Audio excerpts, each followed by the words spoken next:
today I want to talk about three things that have been swirling around the Tottenham fan base over the last month in particular.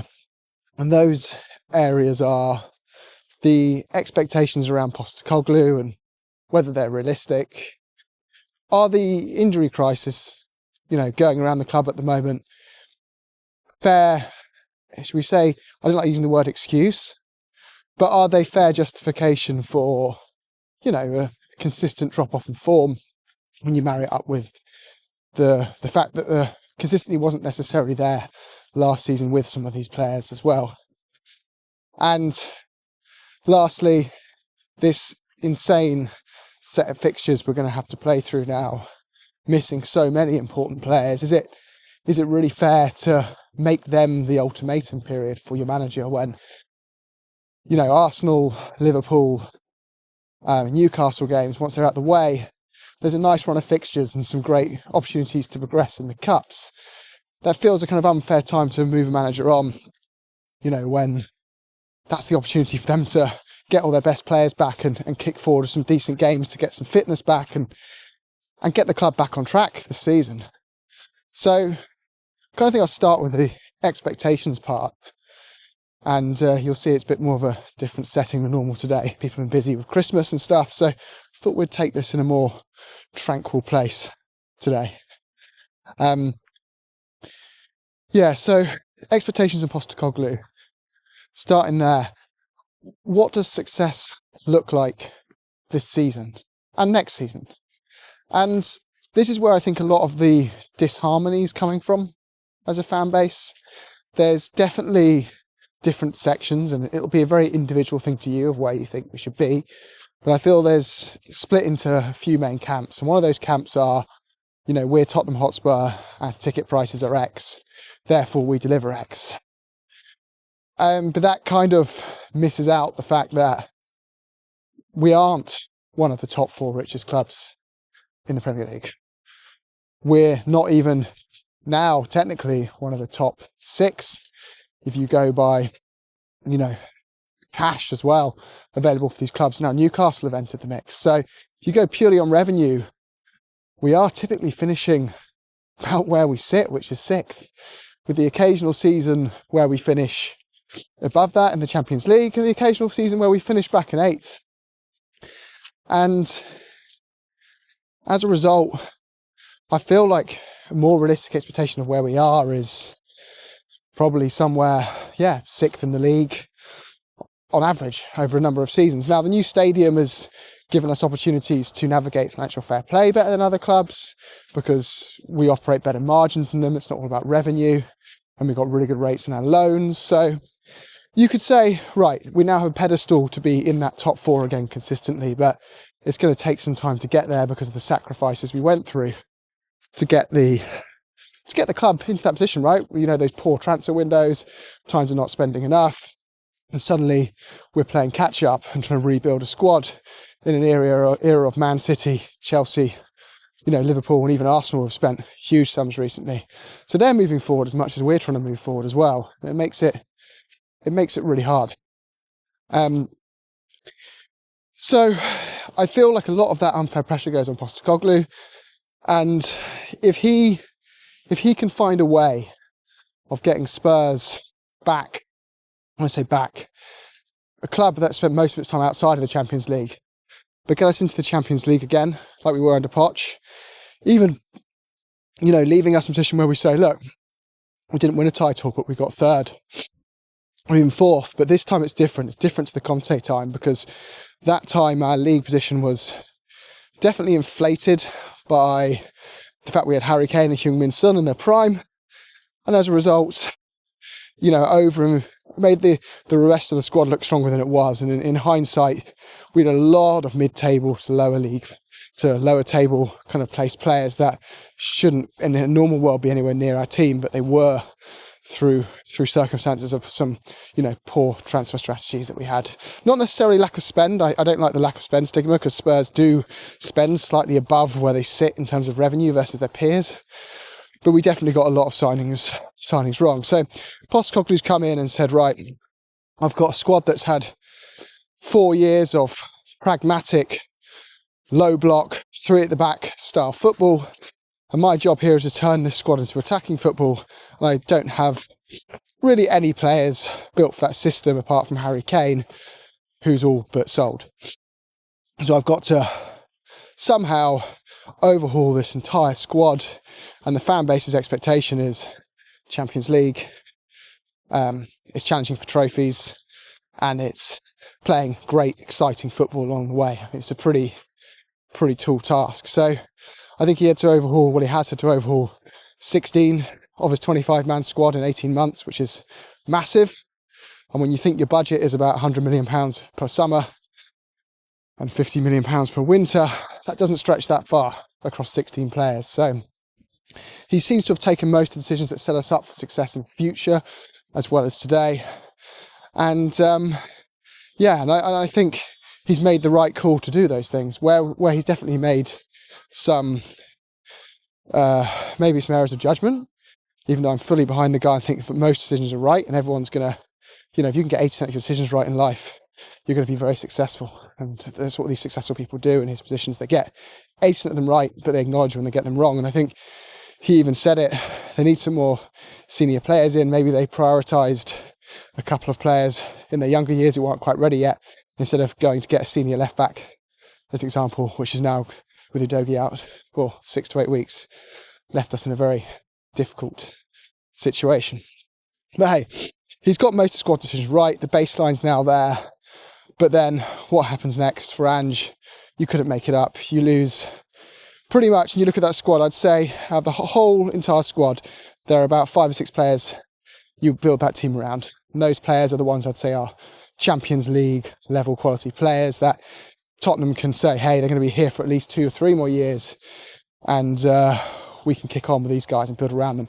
And those are Romero, Van de Ven, Udogie, Porro. I'd argue not on current form or due to decision-making, Bentancur, but he's got potential to do that. Sonny's not on his current form in this system. Solanke, yes. Madison's not consistent enough. So pretty much out of all the ones we think in Romero, Van de Ven, Udogie, Vicario, they're all gone, out injured. Not for a couple of weeks, but for months. Leaving him thinking, how I've ended up in a situation where those guys are out and their backups come on, and Ben Davies, Bentancur's long ban, etc. These guys come on and then they go out for months. So you're left with your third string players in most positions for months at an end. And this naturally leads to a huge drop-off in results. And you just have to look back at the years that Liverpool won the title, and when Arsenal, in recent history, in Premier League history, Liverpool won the title, and when Arsenal went really close, there was something that both those teams had in common, and that was that they went out of domestic cups early and prioritised the Champions League and Premier League. They did nothing else but focus on those 2 cups because they went out of domestic cups in the first round. That enabled their squads to not be stretched, that enabled them to avoid injuries, and they kept their first choice centre-back pairings fit all season, pretty much. They kept their attacking options fit, the likes of Saka, Salah. Their key players stayed fit all season. And that left them in a position where they could consistently, every week, give an 8 out of 10 performance. Spurs, we don't have that luxury. So I find it's just incredibly harsh to say, injuries aren't an excuse when even Pep Guardiola and Manchester City loses 5 games because he's missing 2 players. Spurs are missing 4 starters and 5 very important squad rotation options. You haven't mentioned Odegaard yet as well, who's absolutely pivotal, and we really miss that type of player in the squad. And Mikey Moore even, just as he hits great form. So I don't think there's any manager in the world who would get better performances at the team, considering the situation. With the players missing, what's left of that team? It's a low mid-table side. It's a low mid-table squad. And that's the type of performance you're getting. So I don't understand where it's coming from, but the expectation that every 3 days we're going to see a big change in results. Things are going to be different. And then when that doesn't happen, people going crazy and asking for a change in manager. I don't really know what they're expecting to change, because nothing can change. Nothing can change until the transfer window is reopened and other players come back from injury. People say he can be more pragmatic, but Ange has been more pragmatic. The last 2 or 3 fixtures we've definitely held back. 4 players have sat deep at all times. We've waited to play on the counter. We've tried to stick with our principles in the final third, but we've been more pragmatic at the back. We've started hitting the ball longer, and still the narrative is there's no plan B. We don't play pragmatic. We need to be just a little bit safer, even though we're doing all those things. Well, Ange is doing all those things. And the big difference, I think, for Ange is versus other managers for us when we've reached this difficult period is the players are standing by him and they're running through walls for him. Whereas with other managers, they wouldn't do that. So that's why I feel the expectations around Ange have gone unrealistic and unfair. Success for me with him, and I think would make him the most successful manager in the Premier League era for us, would be to stick with him this year, ride out this really tough patch, which we'll talk about in a second, of get fixtures, get Spurs into the top 4, and win any trophy. The Europa League, League Cup this year, anything, and then kick us on next year. And then Ange might say, you know what, I'm walking.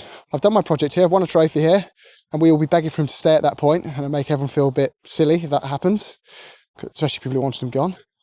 If he then decides to walk him, we want to keep him.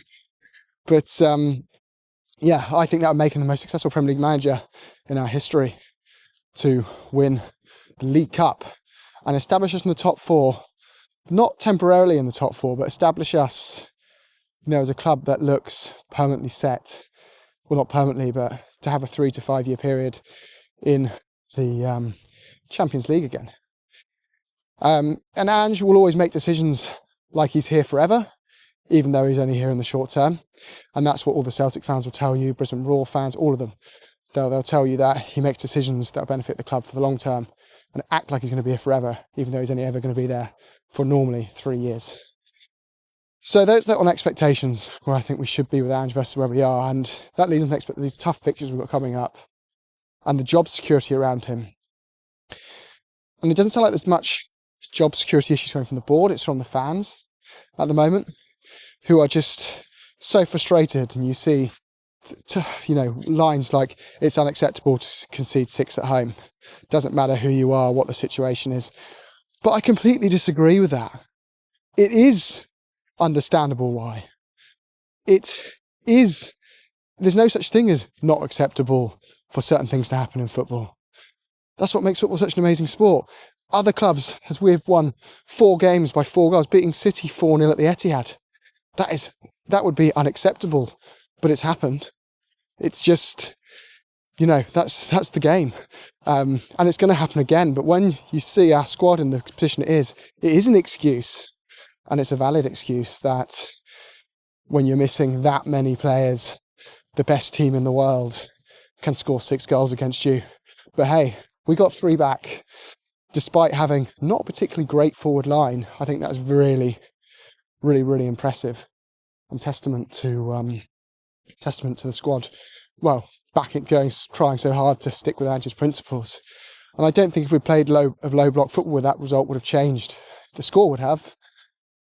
But there's nothing saying we wouldn't have lost 3 or 4-0. And I'd rather lose 6-3. The true Tottenham way, as most of us would. I feel it's more people being so angry at the situation we have around a rise in expectations, all the underlying data looking good this season at the start, and then it falling apart in classic Tottenham way, things largely out of our control, have left people lashing out in ways that are, not necessarily, how does it even say fair? Is that the right word? But yeah, that is where it's left us. So next, these fixtures we've got coming up: Newcastle, Liverpool and Arsenal. I think Liverpool will rest players in the Carabao Cup, but look, Isaac is going to be looking at a centre-back pairing of Gray and an injured Dragusin and be thinking, let me at him, let me at him, let me at him. And there's nothing we can do. You could the only other option is you put 5 men behind the ball, sit deep all game, and pray you get something on the corner. But judging by Newcastle's brilliant midfield, strong players like Joe Linton in the box, you're not going to keep them out for long. Your best hope, they're missing Shah, their defence isn't world class, their midfield is to try beat them with direct attacking football, try play around that midfield and over the top of it. Direct running in behind with Johnson, and hope Kulusevski and Solanke can do some nice link-up play in tight areas, but that's about it. It's going to be a really tough game, and losing it, we all saw the Pochettino year, right, when Spurs needed that win to get Champions League football, and we got obliterated at their place, and they were in the relegation zone. So even when we're good and they're in great form, I think we always struggle against them. They're clearly our bogey team. So, look, I don't think you can just judge Ange if we lose 4-0. The noise will rise hugely amongst our fan base for change. I still think 80% of our fans are behind him, but it will rise hugely. I'm not sure that's completely fair, given the circumstance. I think it's more reaction to the situation and just not really knowing how to handle the frustrations of the situation we're in. And naturally, you pointed at 2 people when things go wrong at Tottenham. One is the manager and one is the chairman. So then it rolls on Liverpool, who I think will definitely rotate in the cup, which is helpful for us. We can't rotate, we don't have enough players. And then comes the Arsenal game as well, so we have to round the corner. But I think no matter what happens in those 3 games, this is the pivotal moment. Like when Arsenal were, I think it was Boxing Day, and the headline was Arsenal sit 14th and Arteta admits they're in a relegation battle. I think this is our moment like that, where they were at a crossroads.